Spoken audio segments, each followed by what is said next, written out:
play keyboards. I'm Karis. I play drums and sing backup. I'm Shaw. I play guitar and make most of the horrible jokes for the band. I'm Tyson. That's with an E, and I play bass. I am Sarah, and I do backup vocals and do second keyboard parts.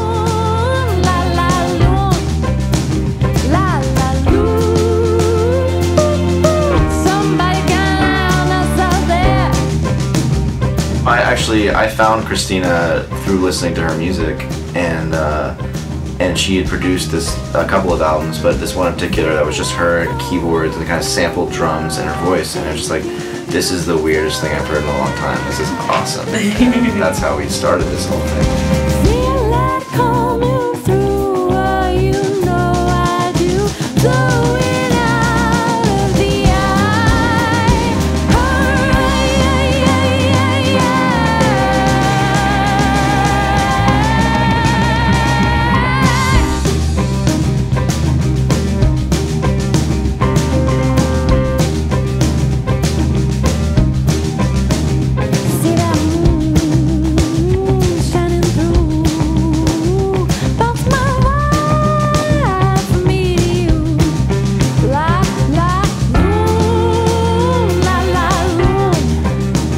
The way that we know Matt is because he actually mixed a couple of songs that were sort of B-sides, interestingly enough, from our EP, and it was really great. We kind of started our relationship that way.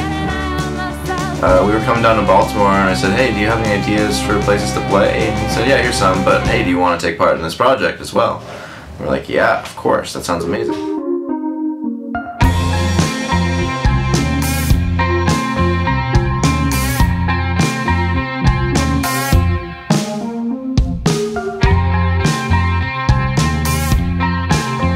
The recording process and the production process is actually a huge part of our writing process. I would say that Christina and I both came, I think, more from like a bedroom-oriented home studio environment. And honestly, I think coming into a live atmosphere and having to perform as a live band was like, oh, we have to step this up, and this is a completely different thing. You know, there's no editing. It's real time. It has to happen.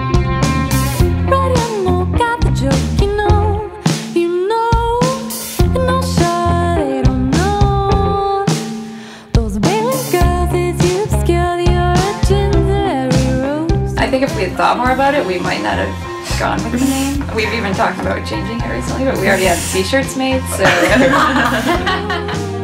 Well, it's a reference from the 80s cartoon Gem. Starlight Girls are the orphans. And then her enemy band was the Misfits. Which the name was already taken. It was already, yeah.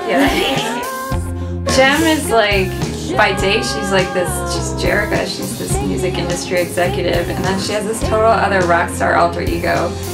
And I suppose I subconsciously want to identify with that.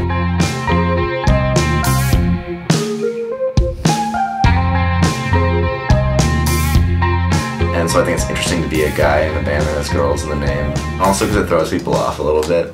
Rock and roll has been such a male-dominated thing for such a long time. It seems like in this generation it's kind of shifting, and it's cool to be part of that. We're gonna do something that's like really musical, pulls a lot from almost orchestral backgrounds, pulls from a lot of different things, and it kind of pushes hard against the stereotypes that one might have of a girl band.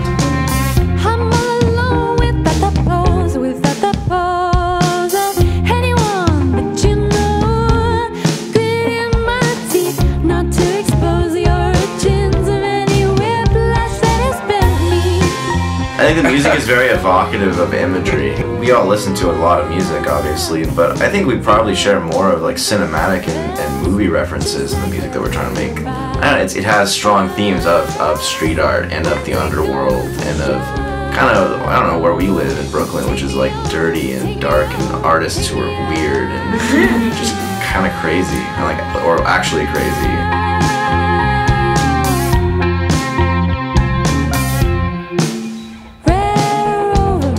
Now we have a booking agent, we have management, we have people helping us with PR from time to time.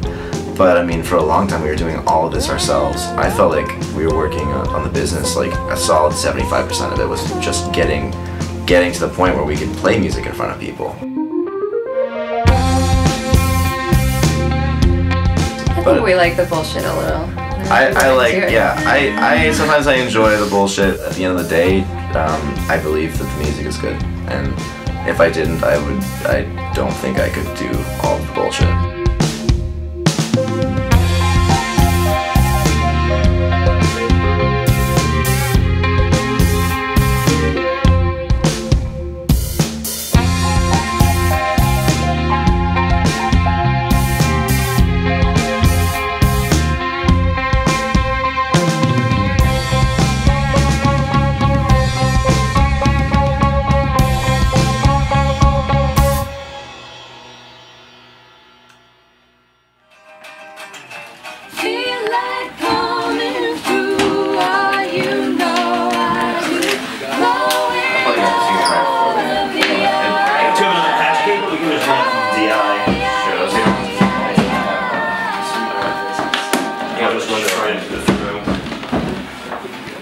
So you'll use this for your guitar? Oh, I do that. The drums and it's really cool. Yeah. And there's nothing else that's going on in the room. It's one room. It's like that rig we have. Yeah, that's like that. It's fine. Really cool. We'll just put it like in that.